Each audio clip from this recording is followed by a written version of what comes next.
નમસ્કાર દર્શક મિત્રો, હું છું આયુષી રાવ. અસ્મિતા ભારતમાં આપ સૌનું હાર્દિક સ્વાગત છે.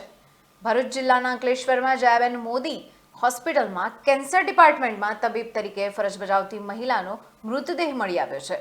ભરૂચ મિત્રના લગ્નમાં જાઉં છું તેમ કહીને નીકળી હતી આ મહિલા અને મોડી રાત સુધી ઘરે પરત નહીં ફરતા પરિવારજનો દ્વારા શોધખોળ કરવામાં આવી હતી. શોધખોળ દરમિયાન અંકલેશ્વરના જૂના બોરબાઠા બેડ ગામના નદી કિનારેથી તેની લાશ મળી આવી હતી.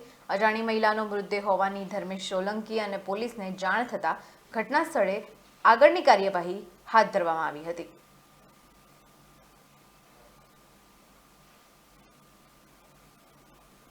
આજરોજ સવારના 38 કલાકે અંકલેશ્વર તરફના ગોલ્ડન બ્રિજની બાજુમાં આવેલ જૂના બોરબાઠા બેદ ગામના નદી કિનારે એક અજાણી મહિલાનો મૃતદેહ પાણીમાં તરતી હાલતમાં હોય સ્થાનિકો દ્વારા મને જાણ કરવામાં આવેલ ટેલિફોનિક. ત્યારબાદ હું અને મારી ટીમ ઘટના સ્થળે પહોંચી મૃતદેહને પાણીમાંથી બહાર કાઢી લાવેલ અને અંકલેશ્વર સિટી એ ડિવિઝન પોલીસ સ્ટેશનને જાણ કરેલ.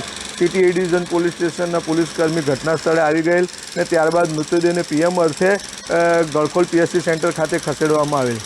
આ જે મૃતદેહ છે તે 29 વર્ષીય મનીષાબેન કલ્પેશભાઈ વાળાનો હોય તેવું તેમના પરિવારજનો દ્વારા જણાવવામાં આવેલ છે. મનીષાબેન જયાબેન મોદી હોસ્પિટલ ખાતે તબીબ તરીકે ફરજ બજાવે છે અને જેઓ 29 મેના રોજ હોસ્પિટલ ખાતેથી મિત્રના લગ્નમાં ભરૂચ જાઉં છું તેમ કંઈ નીકળેલ ને આજ દિન સુધી પરત ન ફરેલ અને આજ રોજ સવારના 38 કલાકે તેમનો અંકલેશ્વરના જૂના બોરબાઠા બેટ ખાતેથી તેમનો મૃતદેહ મળી આવેલ છે. આગળની વધુ તપાસ અંકલેશ્વર સિટી એ ડિવિઝન પોલીસ કરી રહેલ છે.